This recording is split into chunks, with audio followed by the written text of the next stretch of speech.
The Vanishing village, the town that disappeared overnight, the road to Vrina Valley was barely visible through the fog. Erik tightened his grip on the steering wheel as the old radio in his Jeep crackled faintly. A soft, looping hum played between bursts of static, almost rhythmic, like breathing. He'd heard the rumors before.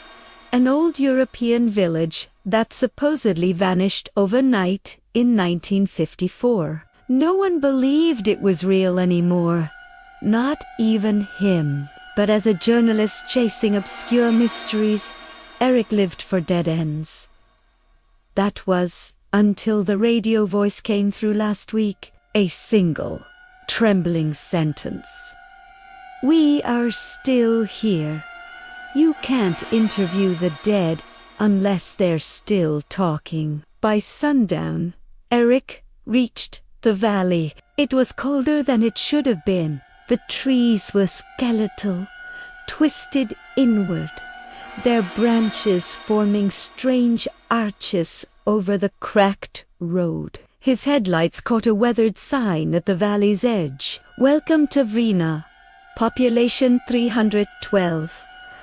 But the sign was burnt, completely black, except for one spot, the number 312 still faintly glowing red. He parked near what looked like an old cobblestone path.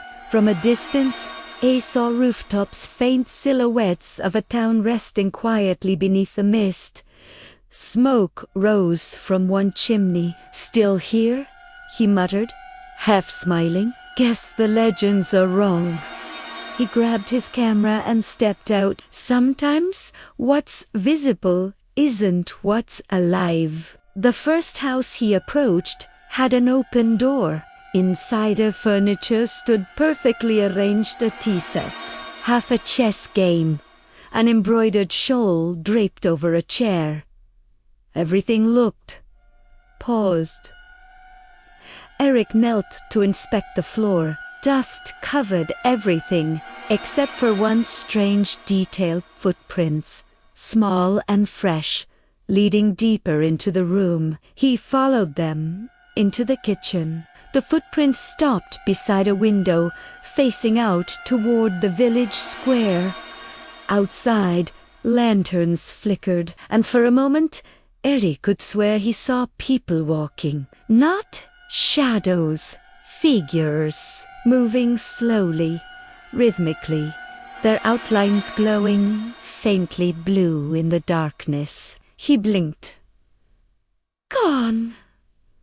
The radio on his shoulder strap hissed again. "We are still here. Echoes can only repeat if there's someone left to remember."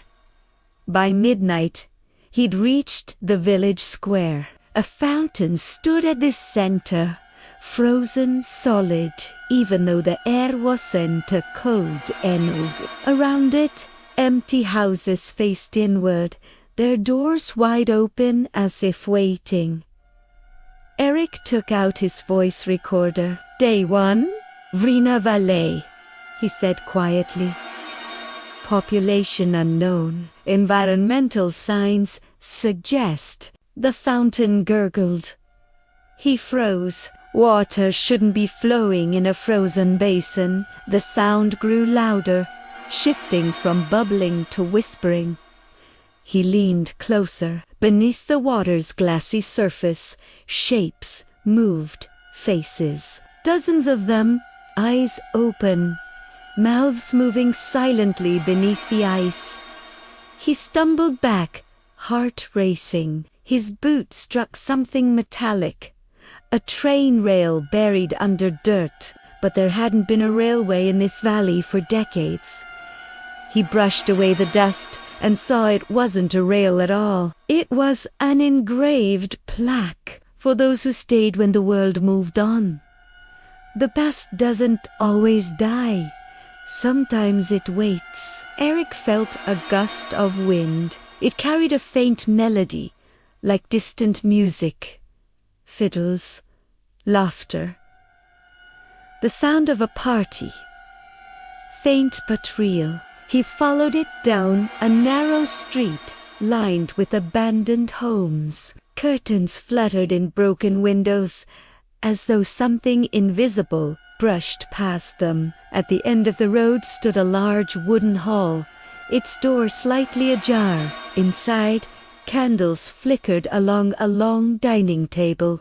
Dust floated through the air like snow, but the scene was untouched.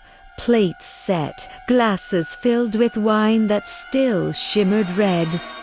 And sitting around the table were people. Their skin was pale and translucent, eyes hollow, movements slow and dreamlike. They didn't look up as Erik entered. They just raised their glasses in unison, as though greeting him. Then, one by one, they turned their heads perfectly synchronized and smiled. "We are still here." The voices overlapped, distorted like radio interference. You can only hear them if they know your name. Erik dropped his recorder and ran. He didn't stop until he reached his jeep. When he started the engine, the headlights illuminated something that hadn't been there before the signpost. It no longer said, "Welcome to Vrina." It said, "Welcome back, Erik. Population 313. He froze, his breath caught in his throat. The radio came alive again. "Stay. Tell our story." Then static. Then silence. The story always needs one more witness. When the rescue team arrived 2 days later, they found Erik's jeep still running, headlights on, door open, but no sign of him. The camera was there, though, with one final video. It showed the village from above, rooftops, flickering lights, faint laughter echoing through the valley. Then, as the video ended, the camera panned down to reveal Erik's reflection in a shop window. He was pale, frozen mid-smile, and behind him, dozens of faces pressed against the glass, whispering, "We are still here." Erik came to prove the legend wrong. But some stories don't want to be disproved. They just want to be retold.